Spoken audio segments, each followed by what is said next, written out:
Modern large language models can reason through complex logic, but they face a physical bottleneck: their memory. As a conversation grows, the memory required to track it, what engineers call the KV cache, grows in a straight, linear line. On constrained hardware like a mobile phone, all models keep track of word order. The standard method, called rotary position embedding, or ROPE, treats token positions like mile markers on a one-dimensional highway. Word number 4 is simply one space after word number 3. Placing concepts on a simple geometric line flattens out the actual complex relationships between words. As the context window stretches to tens of thousands of tokens, this single line physically buckles under its own length, wasting vast amounts of storage space on empty distance. By treating sequence position as a physical distance, we force our hardware to brute force the memory problem. No matter how much RAM a device has, this geometric approach guarantees it will eventually run out of space. The solution lies in a different kind of measurement, treating a token's position as its arithmetic identity. Position 47 isn't a coordinate, it's the prime number 47, defined by its unique relationship to every other number in the sequence. Instead of stringing positions along a single line, we can plot them within a multiplicative lattice, a sprawling, multi-dimensional grid based entirely on the factors of numbers. In this grid, prime numbers like 2, 3, 5, and 7 act as the foundational axes. They are the core avenues of our coordinate system. Composite numbers, like 6 or 12, are the exact intersections of the prime axes that factor into them. 12 sits precisely where the avenues for 2, 2, and 3 cross paths.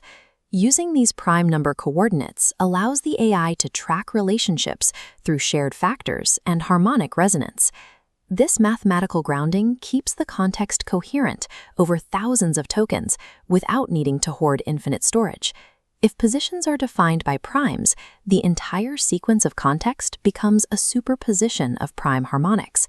This shifts the problem from data storage to signal processing, treating memory as a waveform to be filtered. To dissect this complex arithmetic signal, we pass it through a powerful mathematical filter known as the Vilenkin-Hartley transform, or simply VHT2. When we pass the model's memory through VHT2, it cleanly separates the data into two distinct streams: key vectors, which carry the positional structure, and value vectors, which carry the raw content. Value vectors spread out uniformly, but key vectors, because they are built on that predictable prime lattice structure, collapse into highly concentrated, easily compressible patterns. By separating the structural position from the raw content, we stop treating the AI's memory as a monolithic block of data.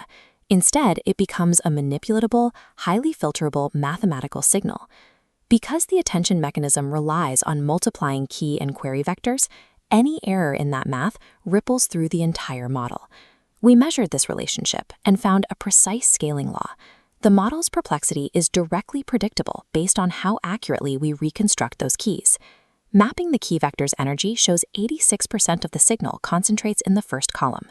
We exploit this by packing the memory into hierarchical layers. The dense data becomes band 0, while the progressively thinner, lower energy data fills bands 1, 2, and 3. Because the meaningful structure lives in that top band, we reconstruct a high-fidelity memory from a tiny fraction of the original data. This sets the stage to bypass physical hardware limits entirely. This mathematical band packing maps perfectly onto the physical memory hierarchy of a constrained device like a smartphone. We take band 0, the vital, high-energy granite signal, and keep it fully resident in the phone's limited, ultra-fast RAM, instantly accessible at all times. The colder, lower-energy bands don't need to crowd the RAM.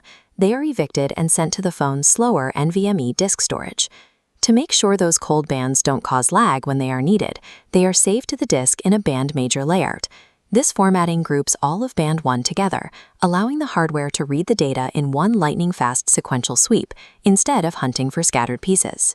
By separating the memory into a hot RAM tier and a cold disk tier, the hardware is no longer choked by the sheer conversation size. When the AI needs to generate the next word, it uses progressive loading. The attention mechanism asks a question and checks the hot band 0 in the RAM first. This flowchart outlines the short circuit process. If the data in band 0 provides a confident answer, the system routes directly to the generation phase. It completely skips loading the cold bands from the disk. When those cold bands are required, specialized mobile processors, like the Hexagon NPU inside modern phones, use dedicated vector instructions to unpack the specific bands instantly, keeping the main CPU clear of bottlenecks. A smartphone that previously hit a hard memory ceiling at 2 GB of context can process that same history using 30 MB of active RAM. By treating memory as a mathematical signal, we bypass the physical scaling bottleneck that once grounded these models.